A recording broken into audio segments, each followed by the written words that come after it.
Firstly, Angeley, thanks a lot for joining us today. It's always a pleasure to speak, but this is certainly something that I've really been looking forward to, because I know there are a number of topics that we'll cover today that you're both really passionate about, and also very much an expert in. So excited to get into detail on a few of the things that we'll be covering. But before we do so, I thought it would be a good opportunity for you to introduce yourself and give a bit of background.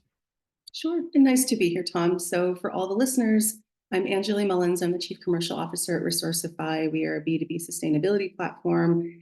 I have 20 years plus experience in go-to-market, marketing, digital sales, and revenue generation and growth, and international expansion. And for those of you listening who can hear my accent, which is from the States, but I'm here in Berlin and have a lot of international experience across multiple continents. So again, nice to be here today talking with you, Tom. Fantastic. Well, thank you. And obviously, when we talked a little bit in advance of this, Angeley, I suppose there were a few themes in which you felt were really relevant for you to be considering, both looking back over some of the experiences you've had in your career, but as I say, I think the environments in which you've both excelled and have really deep subject matter expertise. So I was taking a view on a broader angle, looking at the growth journey for startup into scale up, and then into whether it's exit, IPO, and later stage, and all of the challenges and processes that you need to have in place to be successful during that journey. But perhaps if we start today's discussion at the beginning of that process, and actually almost before the beginning of that process. So I'm interested first off to get your view on what you feel the typical triggers are for a founder, a board, a CEO to begin their search for a first chief revenue officer. Perhaps also what you feel those triggers should be, if there's differences in that opinion. And then maybe as the second part of that question, once you come into a business, what do you typically find has been left in place for you? What is the legacy of a founder-led sales organization typically? Okay, so starting off with the good questions, I would say definitely it depends on the founder and or founders. And usually what happens is they come to the company with certain skill sets. So a lot of times what we see in the industry is one person is product and tech led and the other person is more commercially led, or either of the founders have a particular discipline. What usually happens in the beginning stages of their growth is they try to get as many clients as they can from whichever situations that they can. And this is what usually happens in typical founder-led sales motions. And what happens is you don't see a scalable model. So your first part of your question was more to when does a CEO and or founders decide to bring in their first CRO?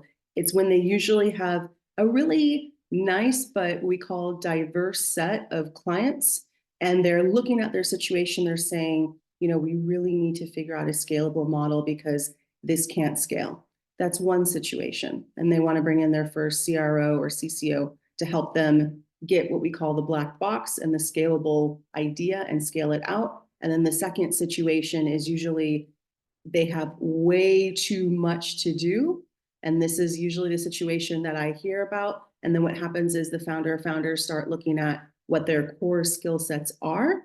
And then they decide, okay, maybe that is or is not revenue or commercial. So it's a combination of what the founder and or founders are good at and their capacity. And I also see that with the mix of they have a diverse client set and they're saying, okay, now we actually need to get into a scalable revenue motion. And that's interesting. So perhaps then the second scenario actually almost is impacted by the first. So do you find actually that often one of the challenges that is created is that it's a matter of focus, both on your TAM, but also maybe actually on the tasks that are filling up your day as well? Yeah, absolutely. So, I mean, again, it's very typical in a founder-led sales motion that you will get your first cohort of clients that are extremely diverse. And there's a difference between an SMB motion and an enterprise motion. It's very apparent in an enterprise sales motion that the clients have what we call personalized requests. And so if you're selling to, I mean, we'll just make up some examples, an IBM or a Google or whichever companies, everyone wants their enterprise offering to be personalized, to be customized. And then what you usually find is you have a very nice cohort of clients that all have different product specifications. And this is where your founder and or founders sit down and they say, okay, we need to figure out what the scalable model is, that scalable box. And this is something that I've seen, I have to say, across almost every single vertical that I've worked in and almost every single continent. So this is not something particular to one company or one vertical. This is everywhere. So I would say this is almost like your textbook growth stages. And so you come into an organization, and as you say, and this could be anywhere in the world, with any product, any vertical. It's not unique to to Europe or the US or wherever it may be. Um, and there's a couple of common themes. So maybe a founder has been kind of being pulled in different directions, both by clients, and also by the way in which their day is built out. So you come in and there's a drive on focus and putting together something that is genuinely scalable. So what are the first things? What's the checklist that you have coming into a business to actually create an environment where you're removing distractions and then building a scalable machine?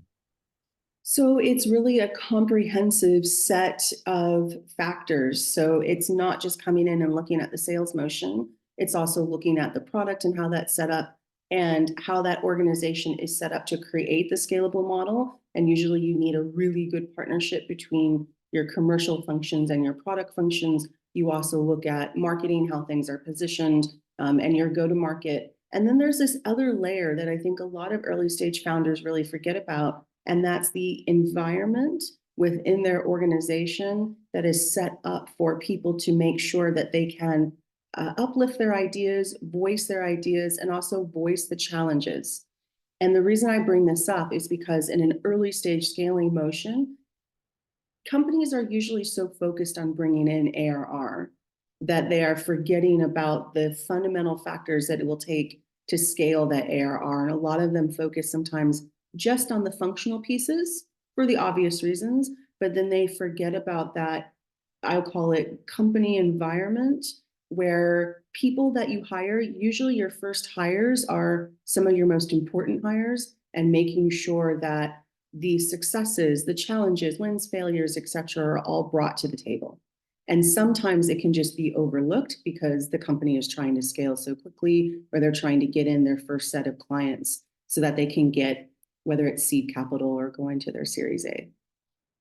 And it's interesting actually that on a couple of the areas that you focus there, actually, what you're really talking about is the people in the business and the relationships that you have with them, whether that's the relationship that you have with a chief product officer or the relationship that you have with a sales organization that's bringing new people in. So what are the I suppose what are the practical steps that you take to actually ensure that those relationships are as strong as they can be and there is that genuine partnership between sales and other functions? So, it's an interesting thing that I see nowadays. Everyone is so focused on making sure that the functional operations is in such a top state that they forget the fundamental dynamics of working together as teams. And I see this on the leadership level, and then I see it throughout, different organizations. So back when I was in business school, we actually were taught about personality dynamics, how people think, how people work together. But it seems, I don't know, over the past 5 years or so, this has kind of gone to the wind. Everything is all about, first it was hyper growth, now it's stable and predictable revenue growth. It's all about finding that equation. You put in €1 or dollar, whatever currency you're in, and you want to get 10 out. And everybody is so hyper focused on achieving this that sometimes they're forgetting these fundamental pieces.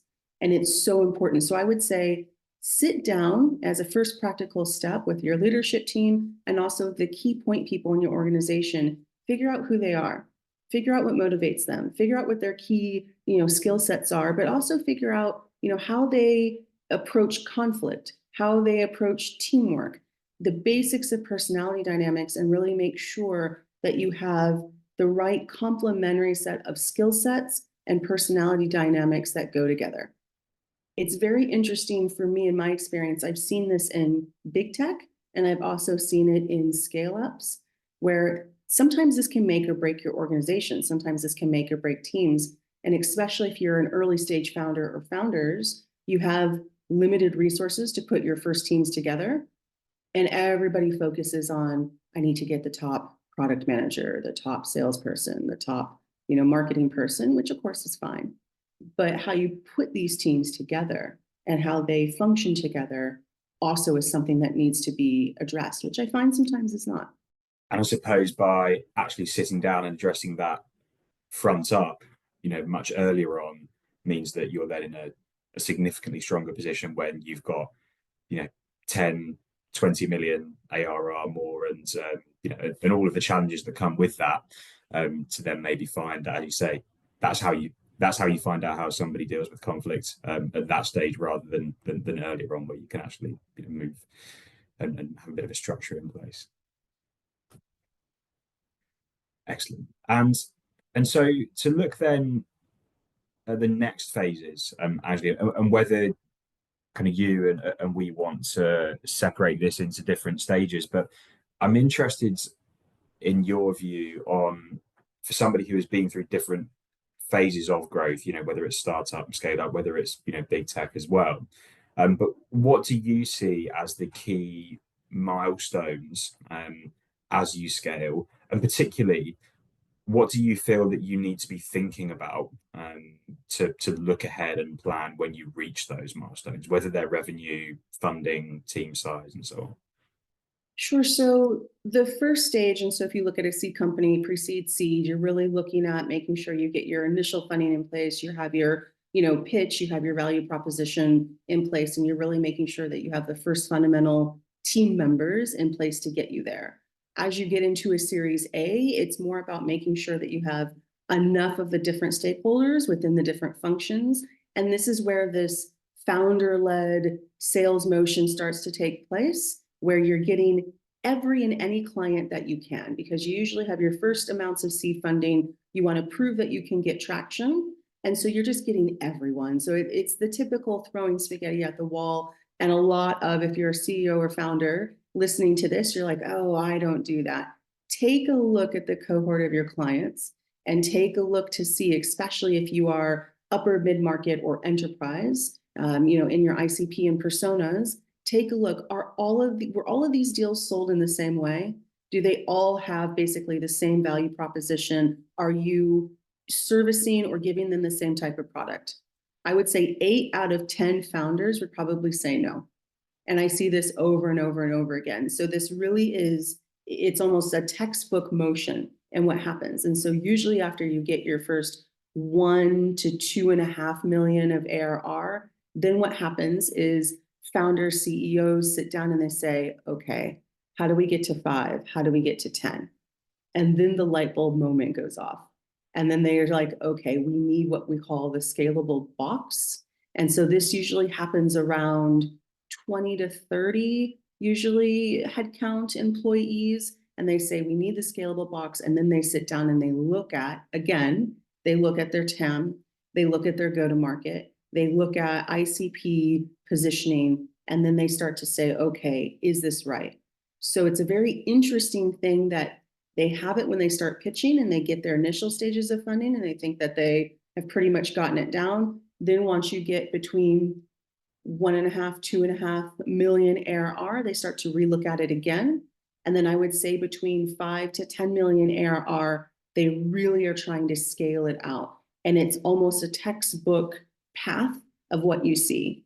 When you start to go from 10 to 50 and 50 to 100, it's a much different situation, because you should have that scalable model down and you're really just adding to the situation, and it becomes more about features, market expansion, if there is, more TAM to be had, but it's completely different at your earlier stages. It's about tweaking and making sure that things are there. But it's very, I would say, amusing and frustrating at the same time to see kind of some of these same motions happen over and over again, regardless of the vertical that you're in.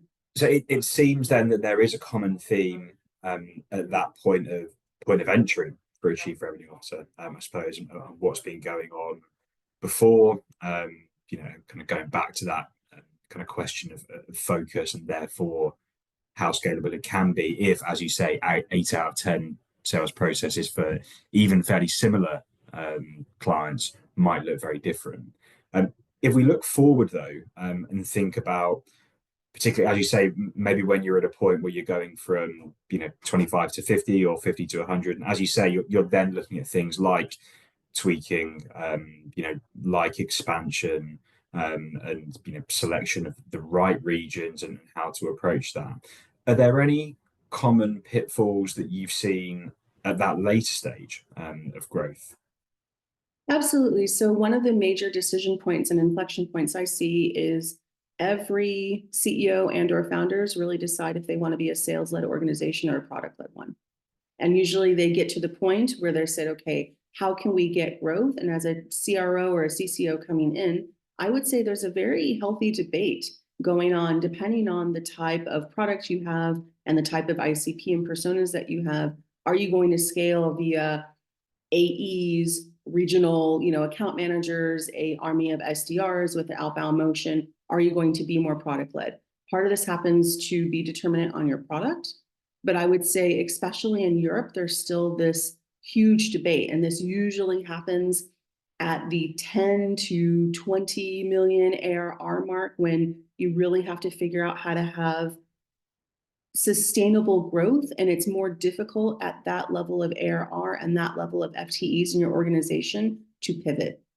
It's much more difficult to pivot. So this is why this fundamental question, sales-led versus product-led, and I've seen companies flip them back and forth.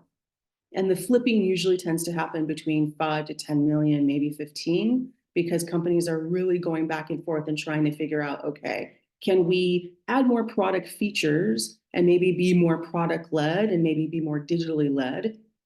If we can't do that, and it's an enterprise sales motion and you need 9, 12, 18 months to sell a deal, how much sales-led can you actually be? Can you institute more product capabilities, APIs, features, etc.? But there is a really healthy debate that I see, and this is one of the biggest inflection points. People think that once you scale past 10 million, you're just adding more people, or you're just throwing more money into the situation. But I would say, look at the US, the UK, Europe. How many companies have you seen where just more money is thrown at the situation, but it's not actually enabling them to grow? And this is why some of these key inflection points. Fantastic. That's really interesting, as you say, to get a view, not just on that earlier stage, but actually some of the challenges that continue right through a journey. So really appreciate that. My final question is on a topic, Angeley, that I know actually you've been speaking about quite recently at some of Europe's larger events, so I'm kind of keen to get your view on, related to the above experiences actually, and the challenges that you go through as you scale, and as you look at different phases of growth.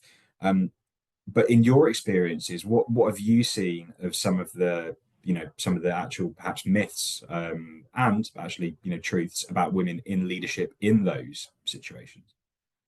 It's quite interesting because doesn't matter which continent I've worked in or which country I've been in. I always see kind of the same thing, which is myth number one, that there are no female leaders out there. We can't find them. That's fundamentally not true. So we are here, we exist. There's huge communities across multiple continents of very seasoned and professional female executives in all disciplines. So I think that's myth number one. And I would just say, take the extra effort to find them. Diversity, whether it is gender, whether it's race, nationality, whichever, is so important into having your leadership teams. And I just think that this is still a myth, which shouldn't be one in today's society. And I really think it's nice to have now leadership teams that are a reflection of the customer base. And our customer bases are so diverse as well. So I would say that's myth number one. I would say it's not a myth number two, but it's a reality. So once you have women in leadership creating the types of organizations and the environments to retain them.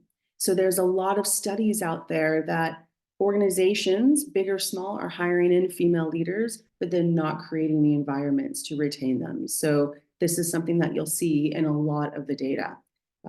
But I think these are the biggest things that CEOs, whether it's VCs, PE firms can really look at. And I think it's even more apparent when you look at the investor community, really making sure that there is enough women in leadership positions there as well.